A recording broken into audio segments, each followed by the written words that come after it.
Compliance video number 4, Practice and Playing Seasons. Sports have distinct segments to their playing and practice seasons that determine how much time may be devoted to practice and competition.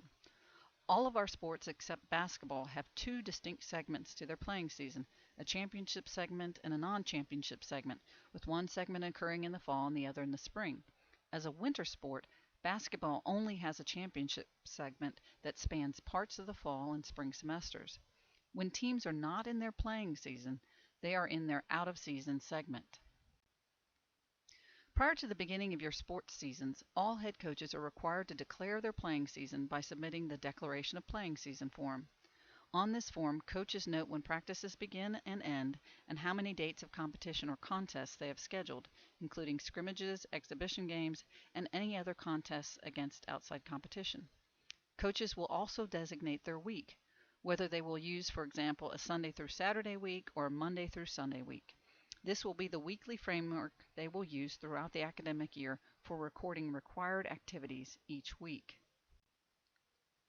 All required athletically related activities, CARA, are countable and must be included in the weekly record of hours that coaches document during the academic year. Countable activities include practices, competition, film sessions, chalk talks, weights, and conditioning.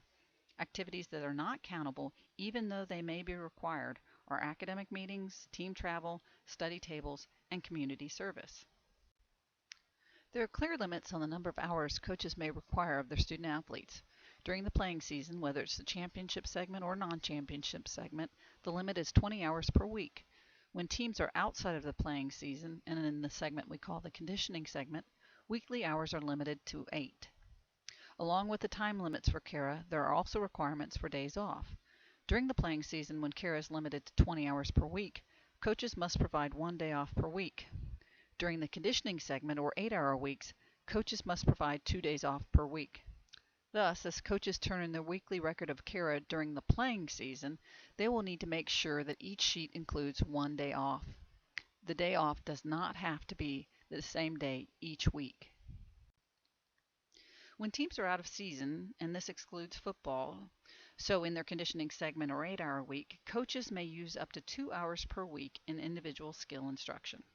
For individual sports and teams with lineups of 6 or fewer, coaches may do skill instruction with groups of up to 4 individuals. For teams with more than 6 in their lineup, coaches may conduct skill instruction with groups of up to 6 individuals. Remember that these skills groups must each have a coach, and there is to be no commingling of groups during skill instruction. Also, if coaches conduct a tryout using current student athletes during this segment, they must count the time of the tryout against the 2-hour limit for skill instruction. Depending on the time period, these 2 hours per week may be used for team activities. For fall sports, the 2 hours of team activities are permissible from the beginning of classes in the spring semester until February 15. For winter sports, team activities are allowed starting the 4th day of classes in the fall until the playing season starts on October 15th.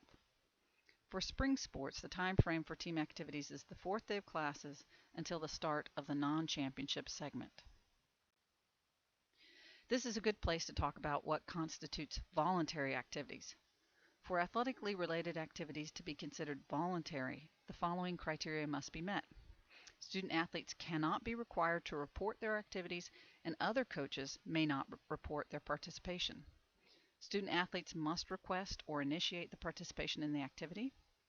There is no penalty for student athletes who elect not to participate in the activity. For those sports that have playing seasons conducted prior to the start of classes or over vacation periods, there are different rules in effect. For fall sports, there are very specific restrictions on the number and length of practices during preseason to ensure student athletes are properly acclimatized to their sport's physical demands.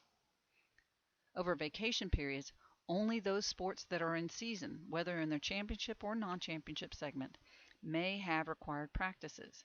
The weekly hour limits and required days off are not in force over a vacation period. If a sport is not in season over the vacation, however, no activities can be required for student athletes. For sports that are not in season, No required activities are permissible for the time period starting with the last week of classes through the end of final exams. Sports that are in season, though, may continue with their 20-hour weeks of countable activities. The winter break is a 7-day period during which no student athletes may engage in countable athletically related activities. Furthermore, all athletics facilities will be closed during this week-long break, as student athletes are only permitted use of facilities open to the general student body. Furthermore, no expenses may be paid for student athletes on these 7 days, so no meals or payment for the dorm. The winter break for the 2013-14 academic year starts Monday, December 23rd and goes through Sunday, December 29.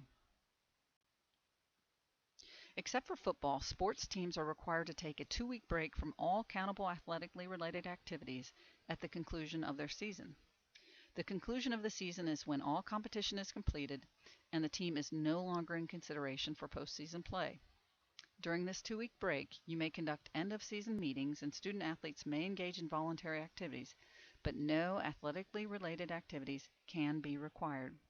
Also, if you choose to conduct a tryout during this period, you may not involve current student athletes, as the time in the tryout counts as countable athletically related activities.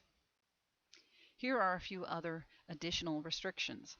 No class time may be missed for practice, except when traveling to an away contest or in conjunction with a conference or NCAA championship hosted by Washburn. No class time can be missed for competition in the non-championship segment. Conditioning activities may not include any equipment related to the sport, and no offensive or defensive alignments may be used. Each sport has a designated number of contests or dates of competition that they may schedule for their playing season.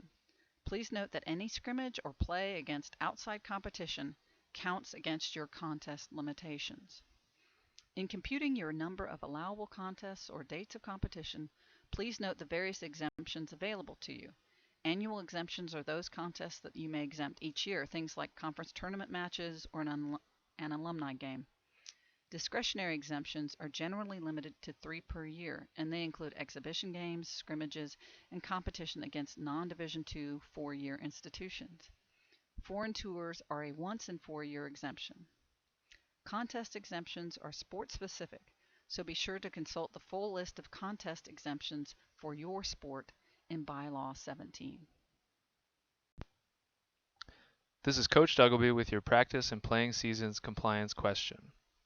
You have set up a time for your team to do strength and conditioning workouts with me, and you want to know how your players are progressing through these workouts. Do you have to include these workouts in your weekly hours? If so, why? And if not, why not? Be sure to email Joe with your responses by the end of this month.